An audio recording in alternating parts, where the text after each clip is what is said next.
యమన్ దేశంలో మరణశిక్ష అనుభవిస్తున్న కేరళ నర్స్కు సంబంధించి సుప్రీంకోర్టులో ఏం జరిగిందో ముందు చెబుతా, ఆ తర్వాత ఆమె ఇంకా బయటపడే అవకాశం ఉందా లేదా, ఏ రకంగా ప్రయత్నం చేస్తే ఎంతవరకు అవకాశం ఉందనేది కూడా ఫుల్ డీటెయిల్గా ఈ వీడియోలో వివరిస్తా. స్కిప్ చేయకుండా చివరి వరకు చూడండి. ఫస్ట్ టైం మన ఛానల్ చూసే వాళ్ళు సబ్స్క్రైబ్ చేసుకోండి, అలాగే లైక్ షేర్ కామెంట్ అయితే చేయడం మర్చిపోకండి. హాయ్ ఫ్రెండ్స్, నేను సతీష్. యమన్ దేశంలో మరణశిక్ష పడిన కేరళ నర్సు నిమిష ప్రియను కాపాడాలంటూ కేంద్ర ప్రభుత్వాన్ని ఆదేశించాలని ఈ నెల 10న సుప్రీంకోర్టులో దాఖలైన పిటిషన్ పై సుప్రీంకోర్టు నేడు విచారించింది. నిమిష ప్రియను రక్షించేందుకు కేంద్ర ప్రభుత్వం అన్ని విధాలా ప్రయత్నిస్తోందని కేంద్ర ప్రభుత్వ అటార్నీ జనరల్ సుప్రీంకోర్టుకు విన్నవించారు. కానీ శిక్షను ఆపేందుకు లేదా వాయిదా వేసేందుకు భారత ప్రభుత్వం వద్ద పెద్దగా ఇంకా మిగిలి ఉన్న మార్గాలు ఏవీ లేవని కేంద్రం తెలిపింది. ఇండియా యమన్ మధ్య దౌత్యపరమైన సంబంధాలు లేవు గనుక మరణశిక్ష విషయంలో ప్రభుత్వం పెద్దగా చేయగలిగేది ఏమీ లేదని అడ్వకేట్ జనరల్ వెంకటరమణి కోర్టుకు తెలిపారు. బ్లడ్ మనీతో క్షమాభిక్ష పొందడం, ఆ మరణశిక్షను రద్దు చేయించుకోవడం అనేది కేవలం ప్రైవేట్ సంప్రదింపులు మాత్రమేనని చెప్పారు. ఆఖరిగా మిగిలి ఉన్న ఆశ బ్లడ్ మనీ మాత్రమేనని చెప్పారు. అది కూడా అద్భుతం జరిగితే తప్ప జూలై 16న ఆమెను మరణం నుంచి కాపాడుకోలేమని విచారం వ్యక్తం చేశారు. అయితే ఈ ఘటన చోటు చేసుకున్న విధానం ఆందోళనకరమని సుప్రీంకోర్టు న్యాయమూర్తి జస్టిస్ సందీప్ మెహతా దిగ్భ్రాంతి వ్యక్తం చేశారు. ఒకవేళ నిమిష ప్రియ ప్రాణాలు కోల్పోతే అది చాలా బాధాకరమని వ్యాఖ్యానించారు. ఈ కేసును జూలై 18కి వాయిదా వేశారు. ఈ కేసు స్థితిగతుల గురించి పిటిషనర్స్ అట్లాగే అటార్నీ జనరల్ ఆ రోజు విచారణలో కోర్టుకు తెలియజేయచ్చు. ఈలోగా ఆమె ప్రాణాలు కోల్పోతే అది అత్యంత విచారకరమని జస్టిస్ సందీప్ మెహతా అన్నారు. సో ప్రస్తుతం భారత ప్రభుత్వం దౌత్యపరమైన ప్రయత్నాలు చేయలేకపోవడానికి ఉన్న పెద్ద సమస్య ఏంటంటే 2015లో యమన్ పశ్చిమ ప్రాంతంలో ఎక్కువ భాగాన్ని హుతీ రెబల్స్ ఆధీనంలోకి తీసుకున్నారు. అప్పటి నుంచి అంటే గత 10 ఏళ్లుగా యమన్లో అంతర్యుద్ధం పీక్స్ లో జరుగుతోంది. అత్యంత దారుణమైన మానవతా సంక్షోభంగా దీనిపై ఐక్యరాజ్య సమితి అభిప్రాయపడిందంటేనే అది ఎంత తీవ్రంగా ఉందో అర్థం చేసుకోవచ్చు. ఆ టైంలోనే 2017 సెప్టెంబర్లో భద్రత ఉండదనే ఉద్దేశంతో మన దేశస్తులు యమన్ వెళ్లకుండా ప్రభుత్వం నిషేధం విధించింది. ఆ సమయంలోనే నిమిష ప్రియ అరెస్ట్ అయింది. అప్పుడు అంతర్యుద్ధం తీవ్ర స్థాయిలో ఉండడంతో ఆమెకు సరైన న్యాయ సహాయం కూడా అందలేదు. ఎందుకంటే అంతర్యుద్ధంతో యమన్లో 2 వర్గాల ఆధిపత్య పోరు అల్లకొల్లోల పరిస్థితులకు దారితీసింది. ఆ టైంలో అక్కడ సరైన గవర్నమెంట్ కూడా లేదు. పైగా ఈమె దురదృష్టం ఏంటంటే లాంగ్వేజ్ ప్రాబ్లం కూడా. వాళ్ళు ఎక్కడ సంతకాలు పెట్టమంటే అక్కడ పెట్టేయడంతో సరైన న్యాయం జరగలేదు అని ఆమె తరఫు న్యాయవాదులు వాదిస్తా ఉన్నారు. ఆమె తలాలను చంపాలని చేయకపోయినా నేరం చేసింది, కానీ ఆమె బాధితురాలు కూడా. ఆ కోణంలో ఆమె క్షమాభిక్షకు అర్హురాలేనని ఆమె తరఫు న్యాయవాదులు న్యాయస్థానంలో వాదన వినిపించారు. ప్రస్తుతం నిమిష ప్రియ ఉంటున్న సనా సెంట్రల్ జైలు ప్రాంతం హుతీల ఆధీనంలో ఉంది. అంతర్యుద్ధం మొదలైన తర్వాత సనాలో ఉన్న భారత దౌత్య కార్యాలయాన్ని మన ప్రభుత్వం అక్కడ నుంచి సౌదీ అరేబియాకు తరలించింది. అక్కడ నుంచే ఈ కేసు వ్యవహారాలు చూస్తోంది. రాడికల్ గ్రూప్ హుతీలతో భారతదేశానికి దౌత్య సంబంధాలు లేవు. ప్రస్తుతం యమన్లో 2 సమాంతర ప్రభుత్వాలు నడుస్తున్నాయి. ఒకటి ప్రెసిడెన్షియల్ కౌన్సిల్, దీన్ని ప్రపంచమంతా గుర్తించింది. ఆ ప్రెసిడెన్షియల్ కౌన్సిల్ అధ్యక్షుడు రషద్ అల్ అలీమీ కూడా నిమిషకు పడిన మరణ శిక్షను ఆమోదించారు. ఈ ప్రెసిడెన్షియల్ కౌన్సిల్ తోనే భారత్కు దౌత్యపరమైన సంబంధాలు ఉన్నాయి. రెండోది ఏంటి? Supreme political council. ఇది హుతీ రెబల్స్ ఆధ్వర్యంలోనిది. దీన్ని ప్రపంచం గుర్తించలేదు, మన దేశం కూడా అధికారికంగా గుర్తించలేదు. ఇప్పుడు ఆమె మరణశిక్ష తీర్పును హుతీ రెబల్స్ ఆధ్వర్యంలోని సుప్రీం జ్యుడిషియల్ కౌన్సిల్ కూడా ఆమోదించింది. హుతీ రాడికల్ వర్గం నాయకుడు మహద్ అలీ మషాద్ కూడా క్షమాభిక్షను తిరస్కరించాడు. సో ఆ హుతీ వర్గంతో భారతదేశానికి దౌత్యపరమైన సంబంధాలు లేవు గనుక రక్షించడానికి చాలా తక్కువ మార్గాలే ఉన్నాయని ఇప్పుడు సుప్రీంకోర్టులో అడ్వకేట్ జనరల్ తెలపడం జరిగింది. అయితే మరోవైపు నిమిష ప్రియను కాపాడాలని ప్రధాని మోడీకి కేరళ సీఎం పినరయ్ విజయన్, కాంగ్రెస్ ప్రధాన కార్యదర్శి K C Venugopal, Kerala CPI MP Santosh Kumar, CPIM MP John Brittas, విదేశాంగ మంత్రి జయశంకర్ కు లేఖలు రాశారు. ప్రధాని మోదీ ఆమెను కాపాడాలని ఎక్స్ ద్వారా కోరారు. క్షమాభిక్ష కోసం కృషి చేయాలని రాజకీయంగానూ ఇలా కేంద్ర ప్రభుత్వంపై ఒత్తిడి పెరుగుతోంది. అయితే ప్రభుత్వం దౌత్యపరంగా అధికారికంగా ఇప్పటికిప్పుడు ఎలాంటి చర్యలు చేపట్టలేమని చెప్పినా ఇంకా ఆమె విషయంలో ఆశ మిగిలే ఉంది. ఈ నెల 16న శిక్ష అమలుకు గంట ముందు కూడా మృతుడి కుటుంబం క్షమాభిక్ష పెట్టినా ఆమె మరణ శిక్ష రద్దవుతుంది. అందుకే సేవ్ నిమిషా ప్రియ ఫోరం, నిమిషా ప్రియ ఇంటర్నేషనల్ యాక్షన్ కౌన్సిల్ ఆఖరి నిమిషం వరకు శత విధాలా ప్రయత్నిస్తున్నాయి. తాము బ్లడ్ మనీ కోసం ప్రభుత్వం నుంచి డబ్బులు అడగట్లేదని, మృతుడు తలాల్ అబ్దా మహదీ కుటుంబంతో చర్చలు జరిపేందుకు అక్కడ అవకాశం కల్పించేలాగా తీవ్రంగా ప్రయత్నించాలని మాత్రమే కోరుతున్నామని ఈ పిటిషన్ లో వాళ్ళు పేర్కొన్నారు. ఇప్పుడు నిమిషా కుటుంబం ముందు కేవలం కొన్ని గంటలే మిగిలి ఉన్నాయి. ఈ నేపథ్యంలో ఆమె గండం గట్టెక్కే అవకాశం ఎంతవరకు ఉందో ఒక్కసారి పరిశీలిస్తే ఇంతవరకు జరిగిన కొన్ని ముఖ్యమైన పరిణామాలన్నీ క్షుణ్ణంగా గమనిస్తే క్షమాభిక్ష దక్కుతుందనే ఆశ ఎక్కడో మినుగురు పురుగులాగా మినుకుమంటూ కనిపిస్తుంది. కొన్ని అంశాలను చూస్తే ఆమె కేసుకు పాజిటివ్ గానే ముగింపు వస్తుందేమో అని ఆశ అయితే చిన్నగా ఎక్కడో కలుగుతా ఉంది. అవేంటంటే సేవ్ నిమిషా ప్రియ ఫోరం, అలాగే నిమిషా ప్రియ ఇంటర్నేషనల్ యాక్షన్ కౌన్సిల్ ఆమెకు క్షమాభిక్ష కోసం ప్రయత్నాలు ముమ్మరంగా చేస్తా ఉన్నాయి. మృతుడు కుటుంబానికి బ్లడ్ మనీ కింద ఇచ్చేందుకు విరాళాలు సేకరించారు. ఇప్పటికే $1 మిలియన్ అంటే 8,60,00,000 రూపాయలు చెల్లించడానికి సిద్ధంగా ఉన్నట్లు ప్రకటించారు. అలాగే గతంలోనే ఇప్పటికే $40,000 అంటే 38 లక్షల రూపాయలు 2 విడతలుగా మృతుడి కుటుంబం తరఫు న్యాయవాదికి చెల్లించామని నిమిషా తరఫు అడ్వకేట్ సుభాష్ చంద్రన్ చెప్పారు. మొదటిసారి 19 లక్షల రూపాయలను జీబౌటీలో ఇచ్చామన్నారు. ఆ తర్వాత రాయబారి కార్యాలయం సౌదీ అరేబియాలోని రియాద్కు మార్చడంతో రెండోసారి అక్కడ మరో 19 లక్షలు చెల్లించామని ఆయన చెప్పారు. ఇప్పుడు ఏకంగా 8,60,00,000 రూపాయలు చెల్లించడానికి సిద్ధంగా ఉన్నా కానీ తలాల్ కుటుంబం నుంచి ఎటువంటి స్పందన రాలేదు.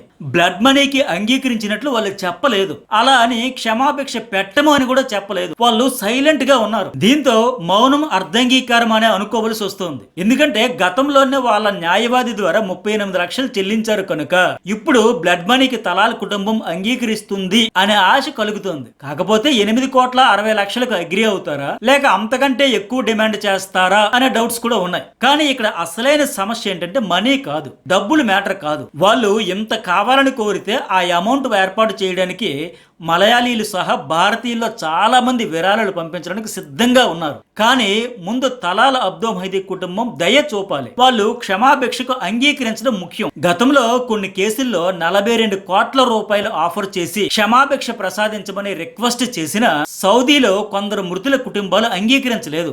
వాళ్ళు ఏమంటారంటే కన్నుకు కన్ను పన్నుకు పన్ను తీయాల్సిందే, మా షరియా చట్టాలను గౌరవించాల్సిందే, మా దేశం వచ్చి మా పౌరులనే చంపుతారా, కారణాలు ఏవైనా కావచ్చు, సందర్భం ఏదైనా అవ్వచ్చు, కానీ మా గడ్డపై మమ్మల్నే చంపేసిన వాళ్ళను మేము ఎందుకు క్షమించాలి అని గతంలో 42 కోట్ల రూపాయలు ఆఫర్ చేసిన కొందరు విషయంలో క్షమాభిక్ష పెట్టలేదు. డబ్బులు తీసుకుని క్షమించి వదిలేస్తే సౌదీలో యమన్లో హత్యలు చేయవచ్చు, డబ్బులు ఇచ్చి బయటపడొచ్చు అనే మెసేజ్ వెళ్తుంది. అందుకే మేము బ్లడ్ మనీకి అంగీకరించేదే లేదని తేల్చి చెప్పేసిన సందర్భాలు కేసులు ఉన్నాయి. దీంతో ఆయా కేసుల్లో మరణ శిక్షలు తప్పలేదు. ఆ కేసుల వివరాలు మనం మరో వీడియోలో చెప్పుకుందాం. ఇప్పుడు నిమిషా ప్రియ విషయంలోనూ అందుకే అందరిలో టెన్షన్ పెరిగిపోతుంది. బ్లడ్ మనీకి వాళ్ళు అంగీకరిస్తే ఎంతో కొంత అమౌంట్ కు సెటిల్ చేసుకోవచ్చు, విరాళాలు సేకరించవచ్చు. కానీ అసలు తలాల్ అబ్దో మహదీ కుటుంబం ఆయన భార్య పిల్లలు ఇంతవరకు క్షమాభిక్ష ప్రసాదించేందుకు నో చెప్పలేదు, అలాగనే అంగీకరించలేదు. సో వాళ్ళు ఏం చెబుతారా అని ఇప్పుడు టెన్షన్ అయితే పెరిగిపోతా ఉంది. ఇక్కడ గతంలో జరిగిన ఒక ఇంపార్టెంట్ విషయం మీకు ఖచ్చితంగా తెలియాలి. అదేంటంటే 2017లో తలాల్ అబ్దో మహదీ హత్య నార్త్ యమన్ లో జరిగింది. నిమిషా ప్రియ పారిపోతుండగా సౌత్ యమన్ లో మారిబ్ లో అరెస్ట్ చేశారు. అప్పుడు తలాల్ మహదీ కుటుంబమే నిమిషా ప్రియను మారిబ్ జైలు నుంచి ఉత్తర యమన్ కు వాళ్ళ సొంత వెహికల్లోనే తీసుకొచ్చారు. నిమిషా ప్రియ దక్షిణ యమన్ లో ఉంటే చట్టబద్ధమైన విచారణ జరిగేది కాదని భావించే తలాల్ కుటుంబం ఈమెను ఉత్తర యమన్ కి తీసుకొచ్చారు. ఎందుకంటే యమన్ లో వివిధ తెగల మధ్య తరచూ వివాదాలు, గొడవలు జరుగుతుంటాయి. తలాల్ మహదీ కుటుంబం రాజధాని సనా సమీపంలోని ధమర్ ప్రాంతంలో నివసించే వసాబ్ గిరిజ తెగకు చెందిన వాళ్ళు. ఆ కుటుంబం వ్యాపారం కోసం స్వాదియా తెగ ప్రజలు ఎక్కువగా ఉండే ఆల్ బైడే అనే ప్రాంతానికి వచ్చేసింది. తలాల్ హత్య ఆల్ బైడే ప్రాంతంలోనే జరిగింది. ఆయన్ను హతమార్చింది స్వాదియా తెగవాళ్లే అనే నిందతో ఆరోపణలు వాళ్ళు ఎదుర్కోవలసి వచ్చేది. ఎందుకంటే ఆ దేశంలో ఒక ప్రాంతానికి చెందిన వ్యక్తి మరో ప్రాంతంలో హత్యకు గురైతే ఆ ప్రాంత తెగే అందుకు బాధ్యత వహించాలి. అప్పటికి నిమిష వల్లే అతను చనిపోయాడని తెలియదు. దీంతో 2 తెగల మధ్య గొడవలు జరిగే అవకాశం ఉండేది. ఎందుకంటే అప్పటికి నిమిషే అతన్ని చంపేసిందని అల్బైడే ప్రాంతంలో తెలిసింది. కానీ మృతుడి కుటుంబానికి వాళ్ళ తెగవాళ్ళకి ఈ విషయం తెలియదు. అయితే తలాల్ని నిమిషప్రియ చంపేసి పారిపోయింది, కానీ నిమిషప్రియ దొరకకపోయి ఉంటే ఆ నింద మా మీద పడేది అని ఆ యమన్ ప్రజలు, స్థానిక మీడియా చాలా కోపంగా ఉండేది. ముందు అల్బైడా ప్రాంత తెగల మీదే తలాల్ కుటుంబం కూడా అనుమానించింది. కానీ అసలు నిజం తెలిసాక వాళ్ళ సొంత వెహికల్లో మారిబ్ వెళ్లి అదే వాహనంలో ఆమెను సనా ఏరియాకి తీసుకొచ్చారు. ఆమె చంపేసిందని తెలిసినప్పుడు కోపంతో ఆమెను దారిలో ఏదైనా చేయొచ్చు, కొట్టొచ్చు, చంపొచ్చు, హింసించవచ్చు. కానీ తలాల్ కుటుంబం ఆమెను చాలా సురక్షితంగా తీసుకువచ్చారు. ఆమెకు ఎలాంటి హాని తలపెట్టలేదు. అప్పుడు ఆ తర్వాత హుతీ విదేశాంగ మంత్రిత్వ శాఖ నిమిషాను సనా సెంట్రల్ జైలుకి పంపాలని ఆదేశించింది. ఆ నిర్ణయాన్ని కూడా తలాల్ కుటుంబం గౌరవించి ఆమెను సురక్షితంగానే జైలుకి పంపించారు. ఎందుకంటే జరిగిన దానికి చట్టబద్ధంగా విచారణ జరగాలని, శిక్ష ఉండాలని ఆశించారు. కానీ ఆవేశంతో ఆమెను హతమార్చాలంటే ఒక్క నిమిషం చాలు. కానీ వాళ్ళు ఆ పని చేయలేదు. ఈ విషయం గమనించాక ఆమె పట్ల వాళ్ళు సానుకూలంగానే స్పందించి క్షమాభిక్ష పెడతారనే ఆశ కలుగుతోంది. ఎందుకంటే హత్య జరిగిన వెంటనే ఉండే తీవ్రమైన ఆవేశం 8 ఏళ్ల తర్వాత ఉండదు. అప్పుడే ఆమెను ఏమైనా చేసేందుకు అవకాశం ఉన్నా వాళ్ళు సురక్షితంగా తీసుకువచ్చారు. అందుకే ఇప్పుడు 8 ఏళ్ల తర్వాత ఆమెకు మరణశిక్ష కోరుకోరు అనే సేవ్ నిమిషా ఫోరం ఆశగా ఉంది.